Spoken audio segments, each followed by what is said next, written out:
Salam sejahtera Ibu Bapa, Saudara yang dikasihi Tuhan. Malam ini kita kembali jumpa di dalam program Sapaan Malam Sebaot tanggal 8 Desember 2020 di hari Selasa. Sebelum kita sama-sama ada di dalam pembacaan firman Tuhan, mari kita berdoa. Terima kasih Bapa Surgawi, kami boleh ada karena kasih-Mu malam ini. Dan kami mau pakai waktu sejenak untuk bersama membaca serta merenungkan kebenaran firman-Mu. Berkati kami dengan Roh Kudus, urapi kami Tuhan, supaya kami memperoleh pengertian dari Tuhan dan kami dijadikan sebagai pelaku firman Tuhan yang setia. Dalam Yesus, Sang Firman yang hidup, kami berdoa. Amin. Bacaan Alkitab pada malam ini dari Matius pasal 12 ayat 38 sampai dengan ayat 42. Firman Tuhan menyatakan demikian. Tanda Yunus. Pada waktu itu, berkatalah beberapa ahli Taurat dan orang Farisi kepada Yesus, "Guru, kami ingin melihat suatu tanda daripadamu." Tetapi jawabnya kepada mereka, "Angkatan yang jahat dan tidak setia ini menuntut suatu tanda. Tetapi kepada mereka tidak akan diberikan tanda selain tanda Nabi Yunus. Sebab seperti Yunus tinggal di dalam perut ikan 3 hari 3 malam, demikian juga Anak Manusia akan tinggal di dalam rahim bumi 3 hari 3 malam. Pada waktu penghakiman, orang-orang Niniwe akan bangkit bersama angkatan ini dan menghukumnya juga. Sebab orang-orang Niniwe itu bertobat setelah mendengar pemberitaan Yunus. Dan sesungguhnya yang ada di sini lebih daripada Yunus. Pada waktu penghakiman, ratu dari selatan itu akan bangkit bersama angkatan ini, dan ia akan menghukumnya juga. Sebab ratu ini datang dari ujung bumi untuk mendengar hikmat Salomo, dan sesungguhnya yang ada di sini lebih daripada Salomo. Demikian pembacaan Alkitab. Terpujilah Kristus. Maranatha. Ibu Bapa, Saudara yang dikasihi Tuhan, bukti tentang sesuatu adalah hal yang paling penting dalam bidang apapun, baik di bidang ilmu pengetahuan maupun di bidang-bidang lainnya. Bukti itu adalah sesuatu yang harus dilihat secara nyata, real, dialami, dan bukti itu bisa dibilang suatu kebenaran jika sudah pernah teruji atau terukur. Nah, dengan apa yang kita baca saat ini, sebetulnya orang-orang Farisi itu mereka mau bertanya kepada Yesus tentang bukti dari apa yang Yesus lakukan. Mereka meminta satu tanda dari Yesus. Namun apa yang terjadi? Yesus tidak memberi tanda itu. Mungkin mereka minta suatu mukjizat, tetapi justru kemudian malah Yesus membalikkan satu kisah tentang Yunus. Yesus tahu benar bahwa permintaan orang-orang Farisi ini adalah pencobaan.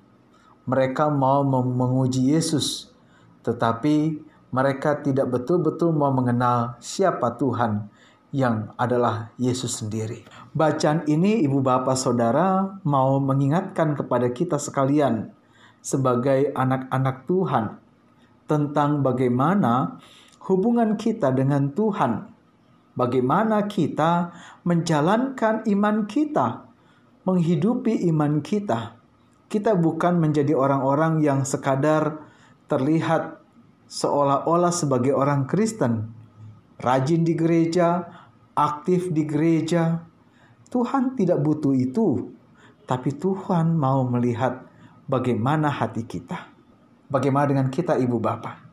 Apakah kita betul-betul menjalankan kehidupan sebagai seorang Kristen?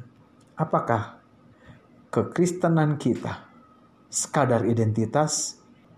Mari ibu bapak, saudara, kita diajak untuk kembali memiliki pemaknaan yang benar tentang apa itu, bagaimana itu seharusnya menjadi seorang Kristen, yaitu memiliki hubungan yang intim dengan Tuhan.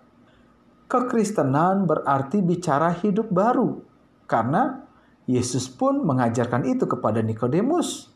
Lahir baru bukan berarti kembali masuk dalam rahim ibu. Dan tidak mungkin orang masuk dalam kehidupan yang baru jika ia tidak hidup dalam pertobatan. Poin pentingnya adalah di pertobatan. Ada perubahan 180 derajat di dalam kehidupan. Mari kita pertanyakan kembali pertobatan kita. Selamat menjadi anak-anak Tuhan yang baik. Jangan jalani kekristenan sebatas formalitas.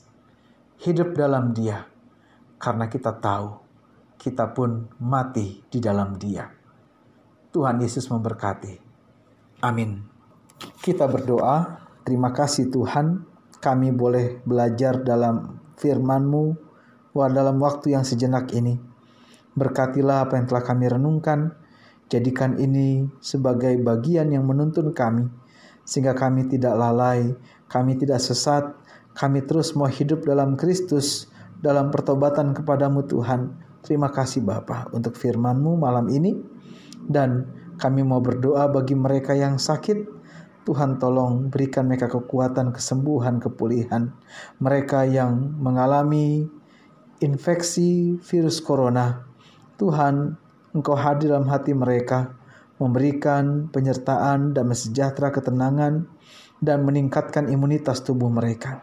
Begitu juga tim dokter, tenaga kesehatan yang bekerja, Tuhan berkati. Pun Engkau mau berkati mereka yang berduka, mau hiburkan mereka Tuhan.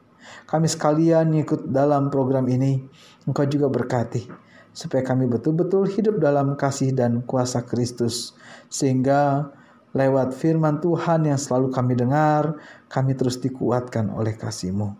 Berkati kehidupan keluarga kami, bersama dengan pasangan hidup, anak-anak, menantu, dan cucu kami.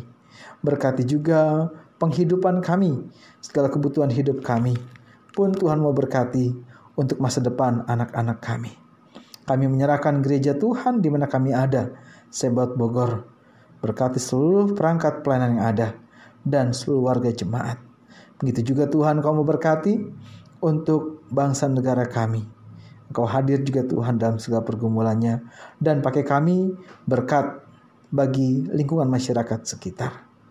Kami akan beristirahat Tuhan, tolong jagai kami dan berikan istirahat terbaik bagi kami pada malam ini. Inilah doa kami Tuhan, ampunkan segala dosa kami. Tuhan, mau sempurnakanlah doa kami yang dari jauh dari sempurna ini Bapa. Dan Engkau mau berkati mereka yang mengasihi kami. Tuhan juga berkati mereka yang membenci kami.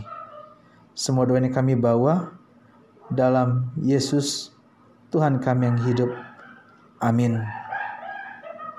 Demikian perjumpaan kita pada malam ini. Tetap jaga kesehatan, selamat beristirahat, patuhi protokol kesehatan dimanapun kita ada. Tuhan Yesus beserta kita selalu. Shalom.